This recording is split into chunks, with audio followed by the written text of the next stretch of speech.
দেশের ৭৬তম প্রজাতন্ত্র দিবস উদযাপন করছে ভারত। ২৬ জানুয়ারি রবিবার সারা দেশে পালিত হচ্ছে প্রজাতন্ত্র দিবস। প্রতি বছরের মতো এবছরেও প্রজাতন্ত্র দিবসের কুচকাওয়াজের আয়োজন করা হয় দিল্লিতে, যা এই দিনের প্রধান আকর্ষণ।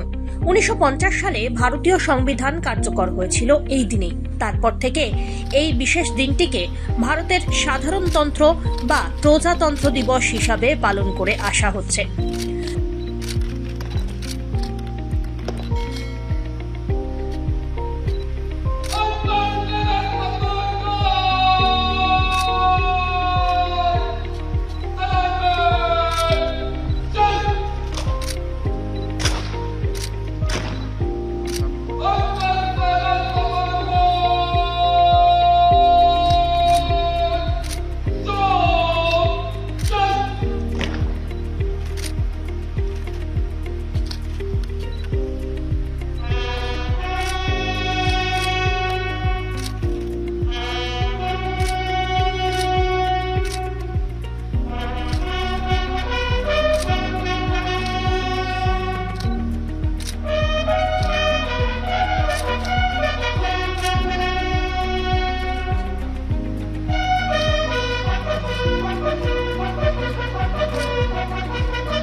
প্রজাতন্ত্র দিবস উপলক্ষে ভারত তার সমৃদ্ধ ঐতিহ্য এবং উন্নয়নের যাত্রা উদযাপন করছে।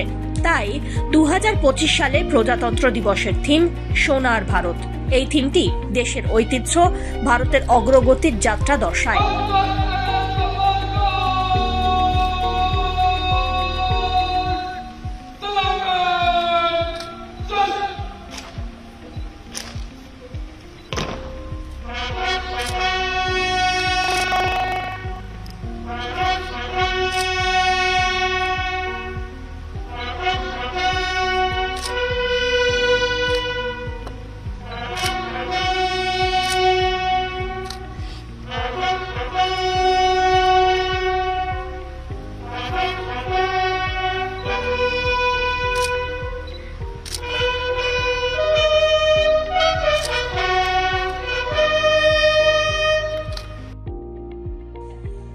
প্রত্যেক বছর প্রজাতন্ত্র দিবস উপলক্ষে কোনো না কোনো বিদেশি রাষ্ট্রপ্রধানরা প্রধান অতিথি হিসাবে ভারতের কুচকাওয়াজে আমন্ত্রণ পেয়ে থাকেন। এই বছর ইন্দোনেশিয়ার রাষ্ট্রপতি প্রবো সুবিয়ান্তো প্রজাতন্ত্র দিবসের অনুষ্ঠানে প্রধান অতিথি হিসাবে উপস্থিত হলেন।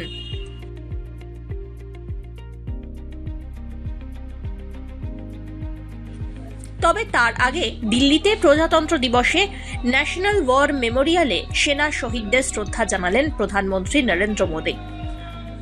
এরপরে প্রজাতন্ত্র দিবসের প্যারেডে উপস্থিত হন প্রধানমন্ত্রী নরেন্দ্র মোদী। কর্তব্য পথে প্রধানমন্ত্রীকে স্বাগত জানান কেন্দ্রীয় প্রতিরক্ষা মন্ত্রী রাজনাথ সিং। প্রজাতন্ত্র দিবসে রাজধানীতে কড়া নিরাপত্তা বলয় মুড়ে ফেলা হয়েছে। ৭০,০০০ পুলিশ মোতায়েন করা হয়েছে বলে খবর। এমনকি নজরদারি চলছে ড্রোন এবং সিসিটিভিতেও। তবে এবারেও বিশেষ নজরে ছিল প্রধানমন্ত্রী নরেন্দ্র মোদীর সাজ পোশাক। প্রজাতন্ত্র দিবস হোক কিংবা স্বাধীনতা দিবস, সব ক্ষেত্রেই নজর কাড়ে প্রধানমন্ত্রীর মাথার পাগড়ি।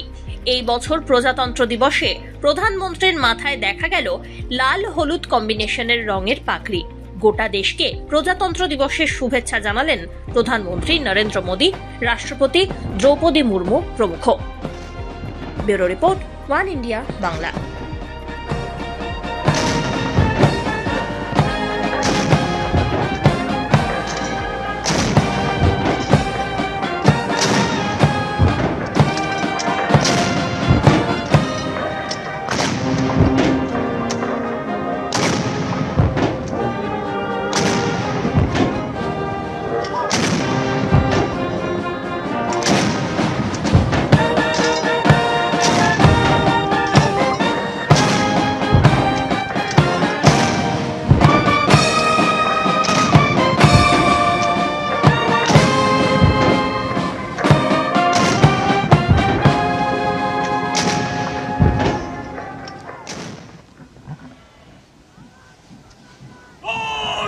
Action!